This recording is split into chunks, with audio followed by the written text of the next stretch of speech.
Welcome on Easy Learning. From this part of the video, I am going to explain the story of English drama, chapter 10.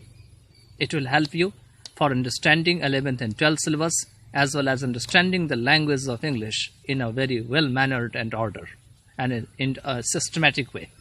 So without wasting the time, I am going to explain them. तो सबसे पहले introduction देखते हैं drama का. तो कहते हैं drama आया कहाँ से. तो the word drama comes from A Greek word. ये ग्रीक वर्ड से लिया गया है जिसका मतलब होता है थिंग्स डन, कोई भी चीज किया हुआ. And the things it does as with acting create a world apart, a world modelled on ours. कहते हैं और भी चीज जो ये करती है ड्रामा, जैसे कि एक्टिंग करती है, ये दुनिया को एक अलग करती है. एक वो दुनिया को जो है वो हमारे हिसाब से जो है तैयार करती है, मॉडल करती है. The two words drama and play are synonymous. कहते हैं ये दोनों ही जो वर्ड है एक दूसरे के समानार्थक है, एक ही तरह का है दोनों. But in our country the word drama is more popular than the word play. लेकिन हमारे देश में ड्रामा जो है शब्द वो वर्ड प्ले की तुलना में ज़्यादा लोकप्रिय है. Drama is not only a form of literature. Drama केवल लिटरेचर का ही एक रूप नहीं है. It is at once the literary art and representational art. यह जो है एक ही बार में जो साहित्य की जो आर्ट होती है और जो रिप्रेजेंटेशनल आर्ट होती है. रिप्रेजेंटेशनल आर्ट मतलब किसी चीज़ को हम एग्जाम्पल देके बताते हैं तो उसका भी एक फॉर्म है. As literary art play is made of words. जहाँ तक लिटरेरी आर्ट की बात है तो प्ले जो है वो शब्दों से बने होते हैं. प्ले मतलब ड्रामा है फिर से यहाँ पे. अब ये हैं आपके ड्रामा के एलिमेंट, मतलब ड्रामा कौन कौन से तरह के होते हैं, किस किस तरह के से होते हैं, या ड्रामा जो होते हैं उसके अंदर में क्या क्या चीज़ यूज़ करके जो है हम ड्रामा को बनाते हैं. तो सबसे पहले ड्रामा में प्लॉट होते हैं, फिर कैरेक्टर होते हैं, फिर डायलॉग होते हैं, फिर जेस्चर होते हैं. जेस्चर क्या होते हैं? हाव भाव, जैसे हाथ हिलाना, पैर हिलाना, गर्दन हिलाना, ये जेस्चर है. सीनिक इफेक्ट मतलब समय समय पे सीन बदला जाता है. म्यूजिक होते हैं और सॉलिलिकी होते हैं. सॉलिलिकी में क्या होते हैं? कोई भी कैरेक्टर अकेले बोलता है, उसको सॉलिलिकी कहे जाते हैं. द फंक्शन ऑफ वर्ड्स और of literary elements in drama will very. कहते हैं ड्रामा में जो वर्ड्स के कार्य होते हैं और लिटरेरी एलिमेंट होते हैं वो अलग अलग होंगे, एक ही तरह के नहीं होते हैं सब में. In some plays the actors are of first importance and the words play a negligible part. कहते हैं कुछ प्ले में क्या होते हैं, जो उसके एक्टर होते हैं उसको ज़्यादा इंपॉर्टेंस दिया जाता है और जो वर्ड्स होते हैं वो उनके नेग्लिजिबल पार्ट होते हैं. नेग्लिजिबल मतलब वर्ड को नज़रअंदाज कर दिया जाता है. In other place the words are of primary importance. और जो प्ले होते हैं उसमें वर्ड को मुख्य महत्व दिया जाता है, primary importance. As in some of G.B. Shaw's plays. जैसे कि जॉर्ज बर्नर्ड शॉ की अगर आप प्ले देखेंगे, जैसे कि पिगमैलियन है, तो इसमें देखेंगे कि कैसे वर्ड पे ज़्यादा इम्पोर्टेंस दिया जाता है. The words used in a drama may be either verse or prose. जो भी वर्ड ड्रामा में यूज किए जा सकते हैं वो या तो वर्स होते हैं या तो प्रोज होते हैं. But which ever form is employed the general purpose of the drama must be served. लेकिन जो भी रूप इसमें अप्लाई किया जाता है, जनरल जो पर्पस है ड्रामा की, उसे जरूर यूज की जानी चाहिए. It has a plot, character and dialogue. इसके पास प्लॉट होते हैं, कैरेक्टर होते हैं, डायलॉग होते हैं. In a play characters appear and events happen. Drama में या प्ले में क्या होते हैं? कैरेक्टर्स दिखाई देते हैं और घटनाएं होती है. Without any intermediate comment or explanation. बिना किसी बीच में कमेंट के या एक्सप्लेनेशन के. Drama then offer us a direct presentation of its imaginative reality. तब ड्रामा क्या करते हैं? हम सबको एक सीधा सीधा प्रेजेंटेशन करते हैं इमेजिनेटिव रियलिटी की. मतलब कोई भी रियलिटी तो है लेकिन वो इमेजिन किया हुआ रियलिटी है, वो दिखाई जाती है स्टेज पर में और वो हम देखते हैं, उससे हम प्रभावित होते हैं. In this sense it is representational art. और इस तरह से ये क्या होते हैं? रिप्रेजेंटेशनल आर्ट होते हैं. रिप्रेजेंटेशनल आर्ट मतलब बताए थे कि किसी चीज़ को एग्जाम्पल के द्वारा हमें समझाया जाता है. It is also a composite art, और साथ में ये एक मिली जुली हुई आर्ट भी होती है, composite art. It can be comprehended and enjoyed without the help of some external accessories. इसे समझा नहीं जा सकता है, ना ही एन्जॉय किया जा सकता है, जब तक कि बाहरी प्रक्रिया या एक्सेसरीज या बाहरी हेल्प या डिवाइसेस की मदद ना मिले तो। It is designed for performance on the stage. इसको बनाया जाता है कि स्टेज पे जो है दिखाने के लिए, and not for personal perusal, ना ही कि खुद पढ़ने के लिए perusal. It is designed for representation by actors. इसे इस हिसाब से बनाया जाता है कि एक्टर्स के द्वारा कोई बात को बताया जा सके, रिप्रेजेंट किया जा सके। Who impersonate it's different characters, जो कि इसके अलग अलग कैरेक्टर्स के बारे में इम्पर्सनेट करते हैं। इम्पर्सनेट का मतलब होते हैं जो अपने से हट के बताते हैं बातों को। Drama thrives on the art of self detachment. Drama किस पे फलती फूलती है? तो सेल्फ डिटैचमेंट पे। सेल्फ डिटैचमेंट मतलब अलग, खुद ही कहीं पे अलग हो जाते हैं किसी चीज से, तो उसको सेल्फ डिटैचमेंट कहा जाता है। A good dramatist like Shakespeare treats his character with God like impartiality. एक जो अच्छे ड्रामेटिस्ट हैं जैसे कि आपके शेक्सपियर हैं, वो अपने कैरेक्टर को कैसे ट्रीट करते हैं? गॉड के साथ ट्रीट करते हैं, इम्पार्शियलिटी की तरह। इम्पार्शियलिटी मतलब जिसके साथ कोई भेदभाव ना हो, उसी को इम्पार्शियलिटी कहा जाता है।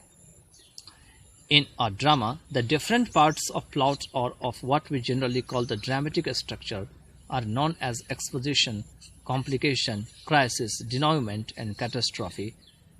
कहते हैं कि ड्रामा में अलग अलग पार्ट होते हैं प्लॉट के, जैसे कि जनरली रूप से हम कहते हैं ड्रामेटिक स्ट्रक्चर, और इससे एक्सपोजिशन, कॉम्प्लिकेशन, क्राइसिस, डिनोयमेंट और कैटास्ट्रॉफिक रूप से जानते हैं ट्रेजेडी में, और कंक्लूजन के रूप में कॉमेडी में।